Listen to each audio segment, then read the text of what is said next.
Hey everybody, it's Mrs. Clemens and Mr. Marshall, and this is U.S. History Flipped. Woohoo! Caw-caw! George Washington, flag waving. Yeah, I'm a little bored. Sorry.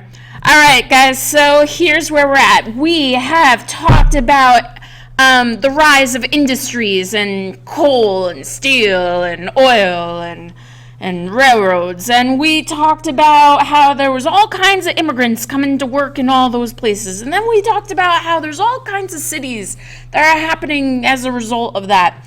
Well, now what we're going to talk about is a little bit of what was going on elsewhere in the country, in the non-city, non-industrial places. And so, yeah, we're going to talk about what was going on in the American West. Now, here's the deal. Chronologically, some of this stuff is happening around the Civil War. It's happening all kind of throughout the second half of the 1800s. So that's where we're at, my friends. So again, I am bad teacher who forgot to put the animation in. And so you're writing this and you're liking it. All right, so the American West. Here's what I say to you guys, or I will say to you, about the regions. Whenever they ask questions about Native Americans, if it's a multiple choice, always choose the worst answer. So if it's like, oh, we left the Native Americans alone, or, oh, we I don't know, called them bad names, or we, killed them and took away their homes. Yeah, always choose the worst one. We killed them and took away their homes.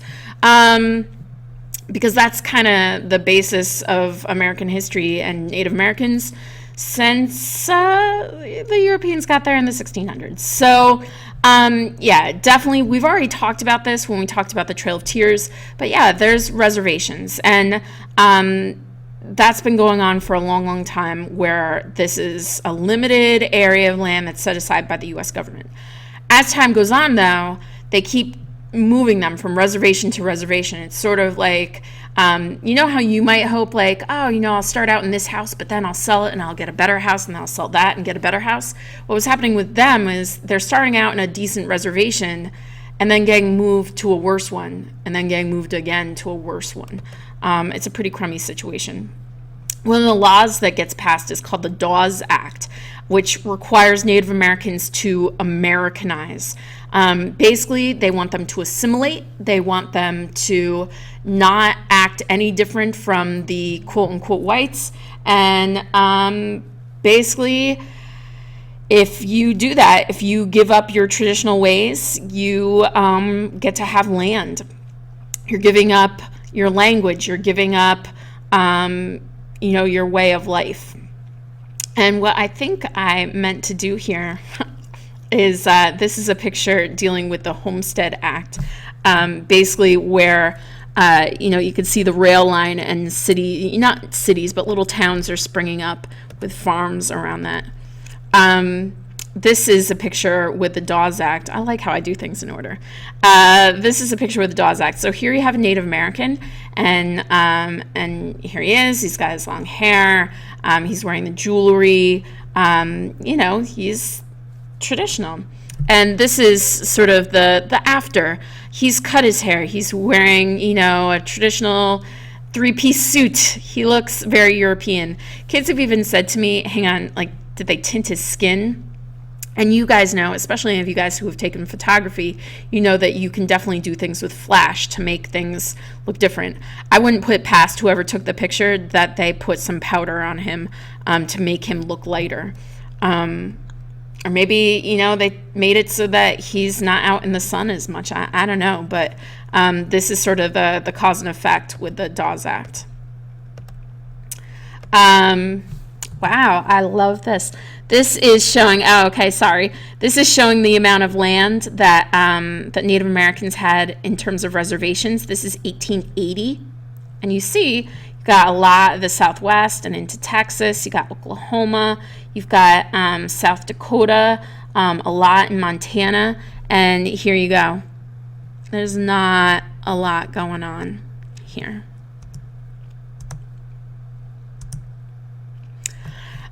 So I had just shown you the picture before.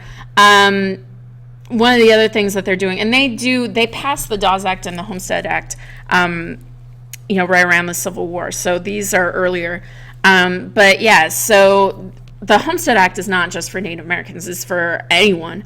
And they're trying to get people to move out west into the Midwest, not west like California, but the Midwest, to start farming and to start settling out there. So there were land grants. Sometimes they were free, sometimes they were just very low cost. And they wanted them to be along the railroads. Why? So that then they could grow their crops and ship them easily to cities elsewhere. Some politics. So we had talked about the spoils system way back when we talked about Andrew Jackson and talking about how, to the victor go the spoils. And basically, you help me to win the election, I'm going to give you a job whether you're qualified for that job or not.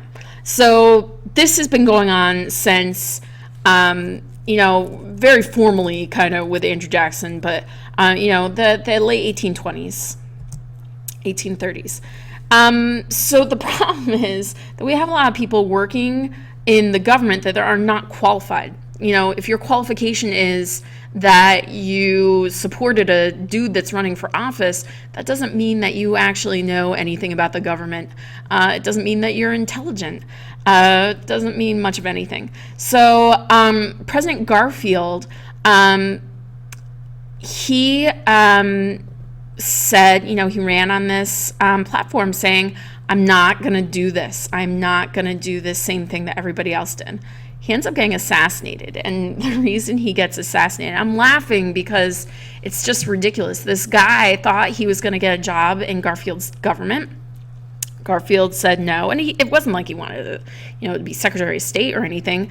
But Garfield said, no, I'm not doing that. This guy was so upset about it, and he shot him while going to the train in Washington, D.C.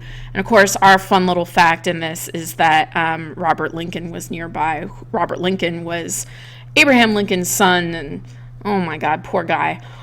So as a result, you end up getting the Civil Service Act passed, which is also known as the Pendleton Act, which says, you need to take a civil service exam to qualify for government service, which I always find funny because, in Global One, you guys learned about the Chinese doing this under Confucius, and here we start doing this in the 1880s, but we still have it today. So, if you're going to work for the government, if you're going to work to be a probation officer, if you're going to work in child protective services, even some of our secretaries within the school district have to take civil service exams. If you're going to work for the post office, if you're going to work for the prison system, all those different things. So here we have President Garfield, and here he is getting shot on his way going on the train. And, they caught the guy and whatever. And he actually lived for a little while. I'm laughing. I'm a horrible person. But he did live for a little while. And they basically made it worse with how they tried to operate on him. The guy was drunk that was operating on him, stuck his whole arm inside. Pretty nasty death. And then just because, is this on the Regents? Is this... something that you need to know? No, but hey, it's fun. So basically, there's this whole myth of every 20 years that a president dies in office, and it is kind of freaky. So it starts with William Henry Harrison, who died in 1840. He was elected in 1840. He gave the longest inaugural address ever in 1841. Tyler, now he's actually a really, really interesting story. They think now he was poisoned. Craziness. But anyway, so Harrison got elected 1840. Lincoln gets elected 1860. Now, is he assassinated the same year? He's 1841. He's assassinated 1865, but it's when you were elected. So 1840, 1860, 1880. Then you have 1900, President McKinley. Oh my God, Robert Lincoln was nearby. Then you have 1920, Warren Harding, who had a heart attack.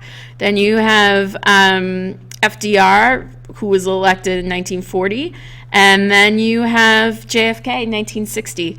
Now, if you're really going with this, in 1981, the president was Ronald Reagan, who was elected in 1980. He was shot. It hit him near his heart But our medical technology that we had at the time was good enough that he did not die. He served out the rest of his term and got elected to another one. Well, that's all for now, folks. I hope you enjoyed. Take care.